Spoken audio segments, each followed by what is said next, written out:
This is the Sam Houston Sports Talk podcast, your home for all the Bearcat talk on YouTube. Collin, Neill, Luke Scott, back at it. Took a little bit of a break. Luke, we both were kind of busy. I was on a bit of a road trip to go up there to see family up in Hillsboro, Texas. So we decided to take a little bit off. And of course, the day that we decided not to release some stuff came out. I also got to go look at Bauer Stadium. We'll talk a little bit about facilities later on. And soccer released their non-conference schedule. But Luke, we're getting closer and closer to college football coming back. And it just feels like the closer we get, the more talk there is, the more questions that is going to be surrounding Bearcat football, especially when it comes to the quarterback. Yeah, for sure. Of course, we've talked about it prior episodes. We got some material coming out on Jace Bauer that we're excited to release. So, but yeah, plenty of questions we're going to get into today, but plenty of topics to kind of mention about and kind of go back and forth today. Yeah, for sure. So, Luke, first of all, let's talk about Bowers again real quick. And I kind of had these thoughts for a little while, but they kind of finally articulate into like what's a bigger picture. Um, Look, there's something that in college sports right now that's not being talked about. We always talk about the transfer portal, NIL, but there's also a facilities war going on in college sports. Facilities has become such a bigger key to everything when it comes to getting people to go to the games and recruits and many other smaller things. And I got to say, Luke, yes, it's nice that Sam Houston is getting this turf. It's nice that softball is now going to get some turf. But at the end of the day, Luke, and this is just a little bit of a criticism of mine. Sam Houston, in my opinion, is still far behind. Um, I think there's still a lot more room to improve. And don't get me wrong, this is a nice start. Getting new turf for football is a very big step because there's been talk about that for a while and it's finally happening and it's moving pretty steadily and the progress is being shown. But at the end of the day, Luke, there's still a lot of work to be done. There is, and the sad fact is that Sam Houston, we're never going to have the top of the line facility in the country. Like we're just not going to have that. We're gonna have nice ones, right? Compared after all these renovations, but we're never going to have the top. I mean, there's been photos and newly released news coming out. You see Northwestern's brand new stadium. Uh, that's brand new, most accessible stadium. They say it's going to be in the country, 40 something thousand seats or 38,000 seats. You see across the country in Alabama, they're just built like this brand new golf facility. It's a whole course, nearly a country club, an entire country club. Same, you said, we just don't have the infrastructure for that. Huntsville doesn't have the infrastructure for that, and neither does the university. Those are their own separate schools. We're in a system. So that's kind of the downside. Um, but we have been getting good recruits. We have been doing well on that side with the facilities that we got. And we kind of talked about it before. It can only go up from here, right? And so when we see all these new facilities being renovated, being constructed with Bauer Stadium, right? A whole new thing is fixing to come up. Things are looking good, but it's always going to be a tough battle, an uphill battle, if you will, with Sam Houston with that side. I mean, we just don't have the money for that. It'd be awesome, but we just don't. Yeah, and I think some other basic stuff that need to get done as well is that baseball desperately needs a new turf right now. You've seen it, I've seen it. It still has the old logos. They just need it. And that's a program that's been consistently one of your most successful programs in your entire history as Right. an athletics program. And I think and soccer also needs new turf. It has the school logo on it instead of the athletic logo. The turf is old, the seats are outdated. I think the seats need to get fixed. It's concrete. It's concrete. I think that needs to get fixed up and probably put some bleachers out there and some awnings to shade everyone from the sun. There's a lot of other smaller things I would like to get done, but those are a couple things that I wish and hope can get done in the future. Of course, the main thing is going to be football, getting that turf done, and then once this upcoming season is over, they're going to start a 2-year project on the press box that also desperately needs to get redone and renewed. That it's going to happen. It's just a matter of time of how long it's going to take, which is projected to take 2 years. And Luke, I'm optimistic to say the least, but I'm cautiously optimistic. Colin, you've worked in construction. I've worked in construction. Things get delayed. That's just how it always is. You see it on the side of the road on 45. They've been working on that intersection at Montgomery. They've been working on that since I've been there, right? And for 4 years, it feels like 4 years. They're going to keep working on that, right? Construct that kind of thing just gets delayed. I'm sure it'll be done inside that 2 to 3 years. I'll give them that. But like you said, the first thing that they needed to change with the whole rebranding concept from a few years ago when they switched the logo colors, we got away from the blue, which is, part of the academic side. We just went straight from orange to white and black. And the first thing they needed to do was update the football and the basketball because those are your two most and your baseball. Softball and soccer, I can get that can come later because there's not many eyes on that.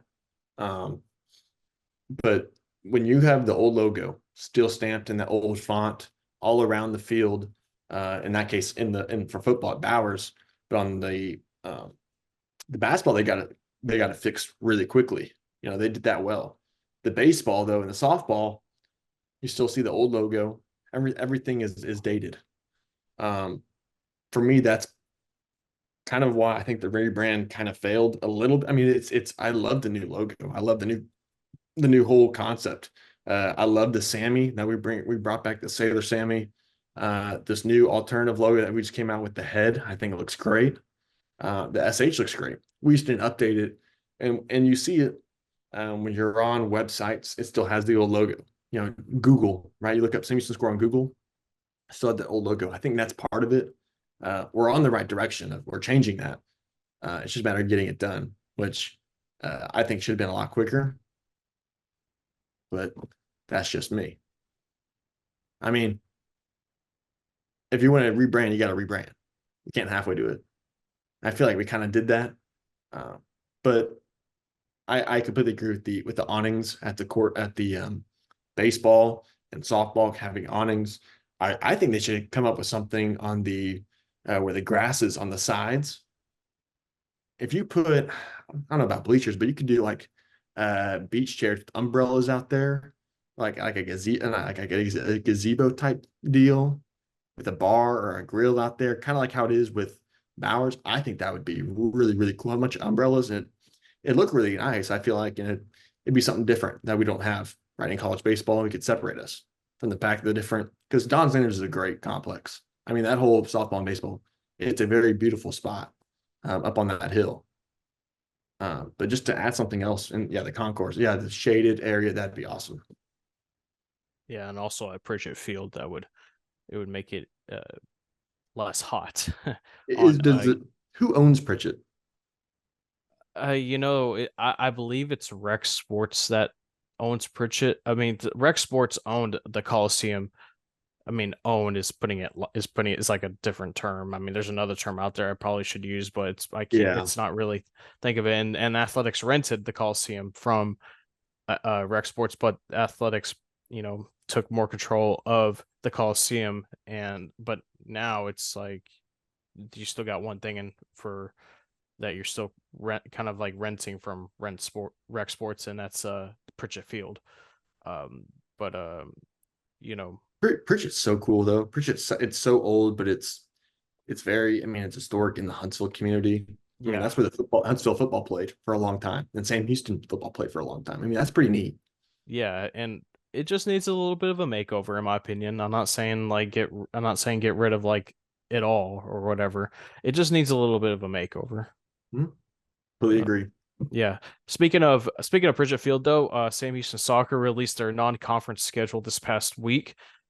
It's going to be 9 conference games for head coach Sonia Carvello and her squad. It's the most in over 10 years. The most non-conference games that Sam Houston Soccer will play in 10 years is what I meant to say. I am Yeah. completely getting ahead of myself. It's a Monday. We're fast tracking back into everything here on the Sam Houston Sports Talk YouTube channel. So if you haven't done so already, be sure you subscribe and follow us on all of our social media outlets for more updates. Let's see here. The Bearcats went 6-4-7 last year. I'd say this is Sonia Cabrelo's second full season. Yes, this is technically her third year, but I'd say this is her second full season because she was hired very, very late, back in 2022. Yeah. Yeah.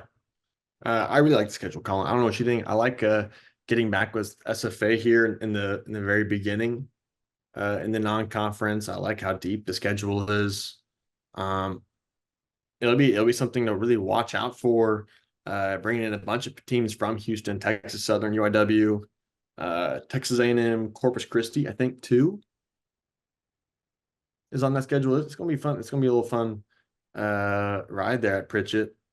Uh, the team's Yeah, gotten better and better the past 4 years in a row. So yeah, and that Texas Southern game, I believe that is an exhibition. I don't think that is a mm, actual game. I'm not too sure. That's why I say 9 and not 10.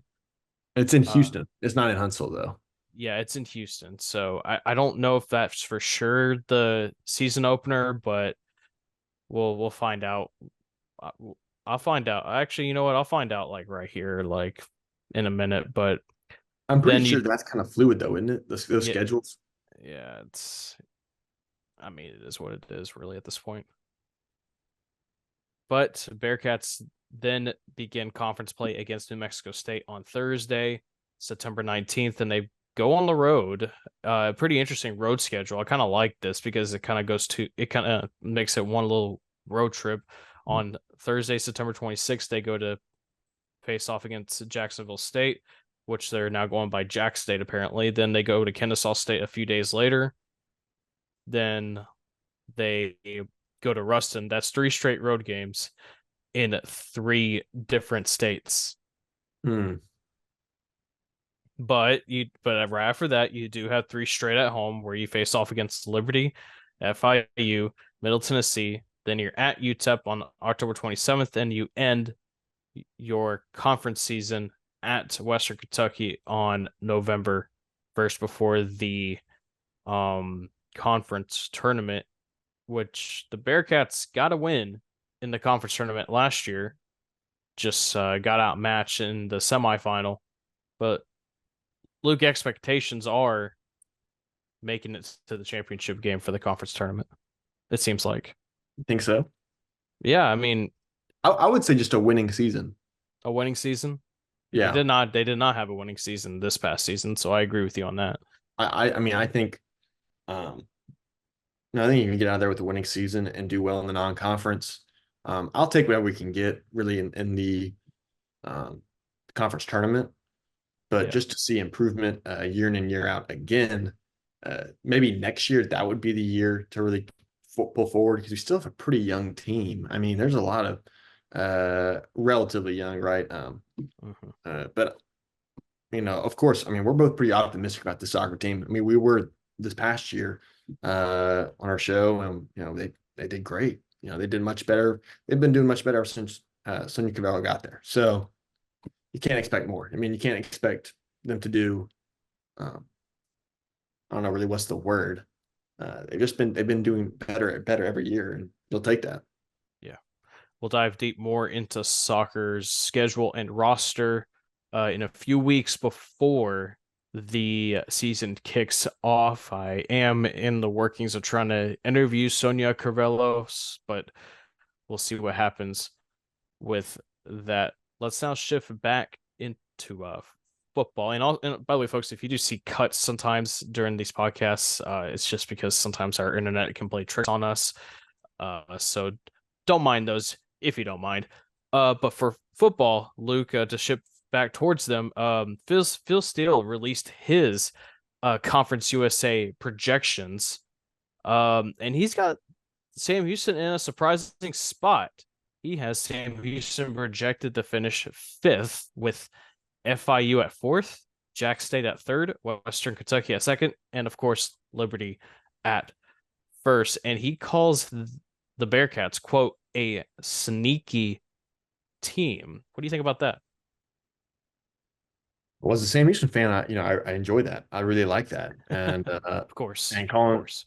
I think we both think that too. Um, we talked about it last episode. And we talked about it on that Twitter live. I don't know if anyone in here watching caught that, but we got on Twitter live with Reddit College Football, Mm. and we're talking about it. I mean, all those games we lost with by one possession, uh, in overtime. I mean, on like last second play. I mean, that the Liberty game, we were the better team the entire game until that last uh we couldn't score. I mean, yeah, I completely agree with this team being a sneaky win team. I think we can get bowl eligible for sure. 6 wins. I mean, why not, right? I feel like we're returning uh key contributors, or returning offensive weapons. We've gotten some pretty solid transfers and recruits that can come in and contribute defensively. I like where we're at. I mean, losing Trevor Williams, that's going to be tough. He's your leader. He was all American. I mean, he's an all FCS guy, all small school guy. I mean, he is everything you would want from Sam Houston. That's going to be tough to replace, no matter who you are. Um, but I still like the quarterback situation that we got. We're getting better. I think it's a 6-win team. Yeah. Speaking of Trevor Williams, I am curious to know who will be the the Mike linebacker. That's your leader. That's your leader on your defense. And I believe he was the communicator. He was the one voicing it out from the coordinators, but and all the play calls. But he's your guy that is telling you what to do. He knows everything's going on around him. That's got to be not necessarily your best player, but maybe your smartest player. That's got to be him. So it'll be interesting to see who steps up in that linebacking core to go there, because it's big shoes to fill. Yeah, Who do you think? I think I can You have any argue. you have any thoughts on who it would be? I think the a popular choice would be Kavion Gaither, but I think he's still going to be that. I think he's still going to be the Will side, maybe, or he might alternate between Will and Sam. Which if those that don't know that deep of football terminology, Will's basically the weak side, and the Sam is the strong side, which is if it's quarterback's right-handed, that's Sam, and then All the left depends on side's where gonna be the all the depends on where Will. the running back and tight ends line up. Yeah, there you go. Exactly. That's what I meant. And so Gaither might alternate. I don't know. I mean, there's a couple linebackers that we got in the transfer portal. So I don't know. It's that's going to be an underrated part of a defense that was pretty all right last year, to say the least. It's just that the offense unfortunately could not back them up. Yeah, yeah, and we'll know more when that first depth chart comes out. I'm waiting for Really that. whenever we get closer. But I mean, we're all going to be looking at that. I mean, that's going to be very interesting to see team wide. Who's I mean, it's I think it's just going to be like there's only one thing that everyone's going to look at, and that's that quarterback. But I'm going to be looking at offensive line. I'm going to be looking at linebackers, and I'm going to be looking at defensive backs. Yeah, Those are the position groups I'm going to be looking at. I think the D line is going to be fine. I think linebackers are going to be fine. I'm more concerned about more or less. I'm more concerned. I'm more looking for what the O line looks like more than the quarterbacks. If more than the quarterback, if I'm going to be honest with you, Luke, because the old. I mean, everyone. I mean, Shoemaker really shared some fault to be fair last year, but the old line did not help his cause out whatsoever. It's like he only had one. It's only like he had one or 2 seconds, and then he was already running for his life. yeah. I mean, we see that in professional football all the time, right? Yeah, You see that in high school. Your quarterback's only as good as your O line. Um, Sugarmaker, he just didn't do himself any favors last year. I mean, let's be honest. I mean, when you're missing guys 5 yards, 6 yards out, you're not doing yourself any favors. Uh, he was best running the ball. We all knew he was a really good runner, underrated runner. But Yeah. yeah, the O line is definitely going to be uh, something to look at. But I mean, that's for everyone. That kind of goes without saying. I feel like. Hmm. Yeah. Well, let's now transition to our Monday mailbag. It's our second edition. You got your mail in. We're now opening it all up and reading it. Let's start off on Instagram first because we had a pretty active one. Had Harrison Sorensen, a good friend of ours, a good friend of the show. He did like three separate comments on our Instagram post. By the way, Luke, got a lot of traction now on Instagram. So shout out to anyone that's new here listening in here on the podcast. Appreciate Hey, before we get you having us. going, before Yeah.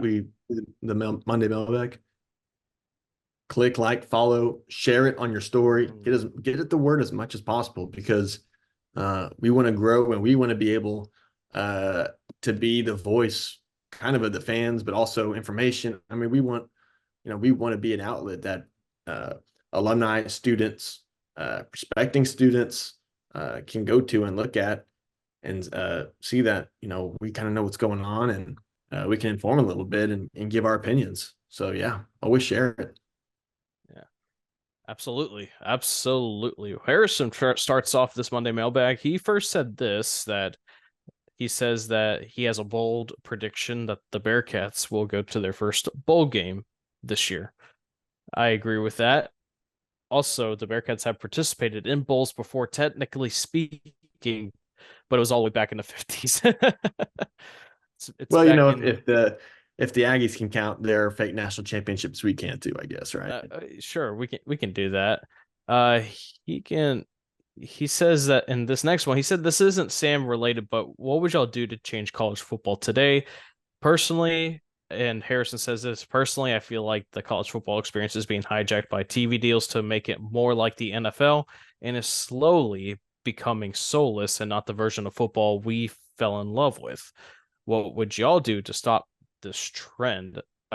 Personally, we can't stop it because money talks, but it's going back to having regionally based conferences and I without sounding controversial, you gotta find a way to regulate the landscape madness that contains the transfer portal and NIL. But again, at the end of the day, money talks. I completely agree. Um, it is a little weird when we're fixing to go upon a season and we're gonna be watching a ACC game, in Palo Alto at 9 o'clock, and you're thinking, this isn't the Atlantic Coast. Um, I It's completely Cal. agree. Right, right, It's exactly. going up against. Soon enough, it's all going to come into one major conference, and they're going to do regional sides of that. And it's just going to come back to normal, which I kind of I don't want all just one big conference. Which they have been talking about it. I think it's like Greg Sankey, which is the SEC guy. Of course, he would lead it, SEC, of course. But that's where all the money is. But I mean, you're exactly right. Um, yeah, you got to find a way to sort of regulate the transfer portal, which it's tough because the big guys profit off it great. We kind of do a little bit because we'll get guys that didn't get playing time, talented players that didn't get playing time at upper teams, but at the same time, your best players, if they're not loyal and like super loyal, they'll walk away. And when you're getting offered that much money too, like why wouldn't you? Right? I mean, they got to make money too. So, and with all the money that's coming in, I feel like that's kind of out the door now. You just have to regulate um, NIL, which it doesn't sound great because I mean, at the end of the day, I mean, these players do deserve a little bit of money. I mean, they bring in so much for for universities, regardless. The way to do it, I have no idea whether it's like a kind of a commission cap, like an NIL cap. You could do something like that, but Like a salary cap for the NFL. Pretty much. I mean, it's turning into just a minor league. Yeah. I mean, soon enough, these professional teams will take stakes in these college programs or in conferences, and they'll just be able to elevate players. I mean, Yeah. soon enough, that's what's going to turn into. Yeah. Maybe. Well, we'll see. We'll see what happens. Harrison also asked, how can Sam increase attendance? He says, I think a student group would be a good way to do so, like a student org that can work to make game days more enjoyable. And I think this kind of goes in hand to hand. He also says he feels like that there needs to be more traditions special to Sam Houston. The more crazy traditions, the better, especially since we will be on national TV. I agree with that sentiment, but first you got to get people to attend the games. Luke, how do you think Sam Houston can do that? How do you think? I have no idea. I mean, they've been like Operation Zulu, which kind of tried there, which kind of failed. I think I don't know if it's still kind of going. Uh, It's still going. yeah, I mean, I don't know the campus. I mean, it's tough because Sam Houston's a little bit of that commute school. A lot of Yeah. people coming in for class and they leave because they're in Conroe, Willis, College Station, Massendale, all around. Um, that's just gonna be something that Sam has to deal with. The good thing though is that it's a growing university. It's getting bigger and bigger. Every year there's like a new dorm on campus. I mean, I lived in Piney Woods my freshman year. At that point, that was the newest dorm. The next year, one more new dorm. Another next year, I think they're fixing to build another one, another parking garage. So with more students, you'll get more attendance in theory. Now, if that happens, I don't know. But with the traditions, as Harrison mentioned, um, you got to figure out something else than the cat cage. I don't know if the cat cage is fun, but Yeah, yeah. I the, got you. I mean, we had the tailgate lot out there next to the stadium, and then they moved it out to intramural fields, which is really fun. But then it rains, and if you know anything about the intramural field, it's a pit, right? It all comes in and it's flat in the bottom, and so it gets very muddy. Uh, Yeah. Guys don't really want to be muddy that much. Girls definitely don't want to be muddy like that. You know, I don't know. Um, I'm biased. I really like what Baylor does with the Baylor line and all the freshmen go out on the field, all in their jerseys, and line up and the team runs through. It's one of the coolest things. Uh, I think. I mean, there's a bunch more towels. I don't know. There's a bunch of things I feel like the department can do to try. Um, it depends if it sticks. So that's the thing. Yeah. Let's now transition to X slash Well, Twitter. Austin, yeah, what's up? what do you think? You kind of touched all my points right there. I don't really have a set, you know, conclusion, but I do know one thing. Winning gets people there.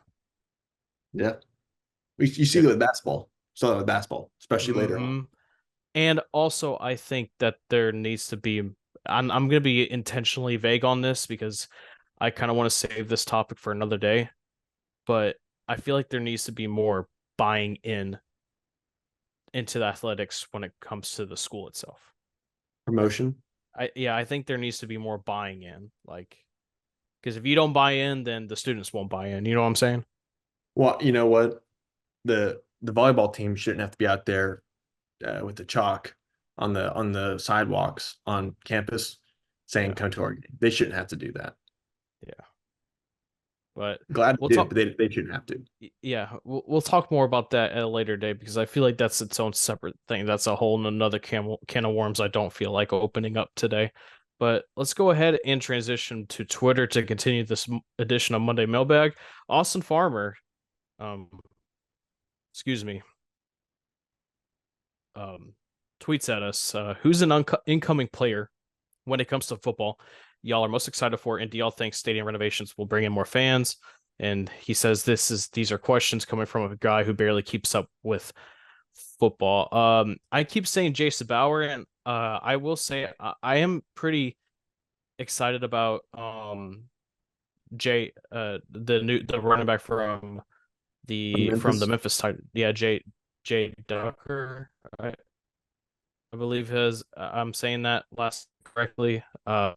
He's pretty intriguing because he actually played a good handful of snaps over the past couple of years, and yeah, it is Jay Ducker. I was right the first time. I don't know why I keep doubting myself, but either way, I think he's going to be exciting. So I don't know. Yeah, who do you think? Who do you I'm who are you I'm excited right there about? with you. I'm right there with you. The Okay, running back, Jay Ducker. Jay Ducker, Yeah. because well, I mean, last year the running game was. I mean, the whole offense was tough. It wasn't very good. And you felt like if you could get the running game going a little bit, that would open up the pass. But the running game was okay at best. At times, of course, the O line, leading the way on that. We were undersized at every position, everywhere. In conference, out of conference, didn't matter. The only team we were bigger than was Kennesaw State, which you would expect, but um, brings a little bit more inf in inside the room. A little bit of experience playing in a pretty good conference there in the American. Um, Playing some big games, been around some big games, some really good players. So I'm excited for that, especially the running back. Yeah, and the when it comes to the stadium renovations, we'll bring in more fans. So I agree with that. I think at first it will because people will be curious about the new turf. But at the end of the day, it's going to be the long run. I'm not really thinking of that right now. I think right now that football just needs to win. If football wins a lot more than last year, which is not, I don't think it's going to be that hard to do after last year. But if football wins, the people will show up. That's Cats, yeah, You know what? That's what it comes down to, though. yeah, You can show up for the facilities, but you're not. You show up for the facilities, but you stay for the team. hmm absolutely. Cats on top says with the recent football updates, do you think the university is finally committed to building good athletic facilities? It's a I brutal don't. question. Yeah, What a great question. that is such a great question. I'll give cats on top credit for that. If you'll I- donate, yeah, there you go. but who am I to say, right? Yeah, so I don't know. I'm not a fly on the wall in the athletics facilities, so I can't say. If you Walker donate more Onyx money, biggest fan they'll tweeted out. build. Oh, go ahead, go ahead. No, you finish your thought. Finish your thought. If you donate more money, the better the athletics facilities could be. Yeah, man, Depends if they I'm want to not do it to that. I mean, they that could throw it to something else. that question is so good it discombobulated this whole podcast. It's the question that every program asks. Well, why don't we Yeah, just build better?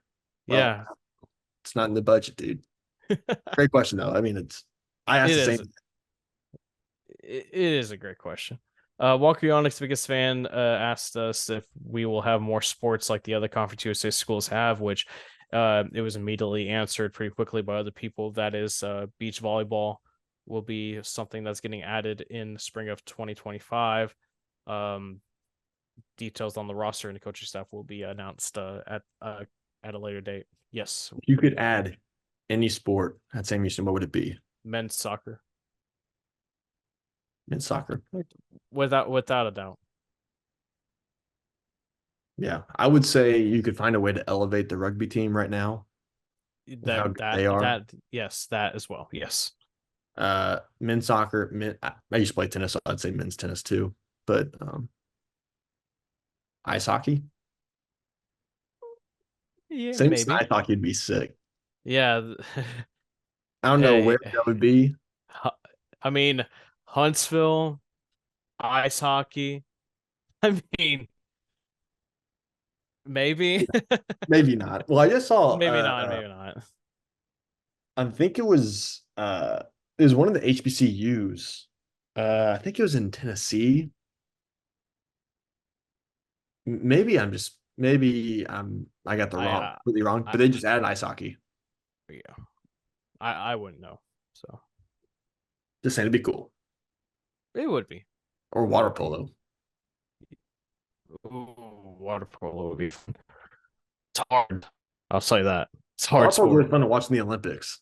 Yeah, that could be It's a hard sport. that could be absolutely electric. I don't know where you would hold it though. I mean, you got the rec center's pole in the back, but I don't think it's big enough.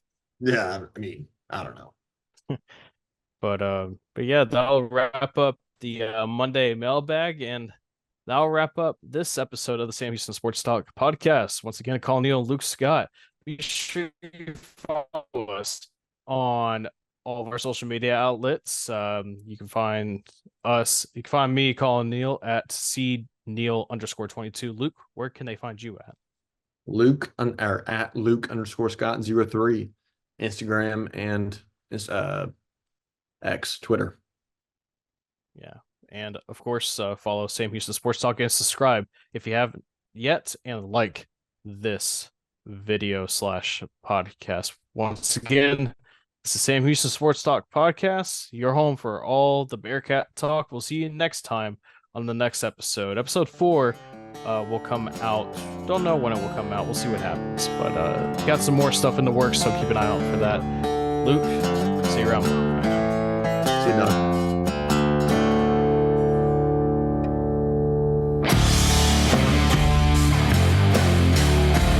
This has been a podcast from Sam Houston Sports Talk. Any tweets, videos, or pictures used in this podcast or any other videos are used for journalistic purposes. Copyright infringement is not intended. Music was provided by and purchased from Infraction Music. This is Sam Houston Sports Talk, your home for all the Bearcat talk.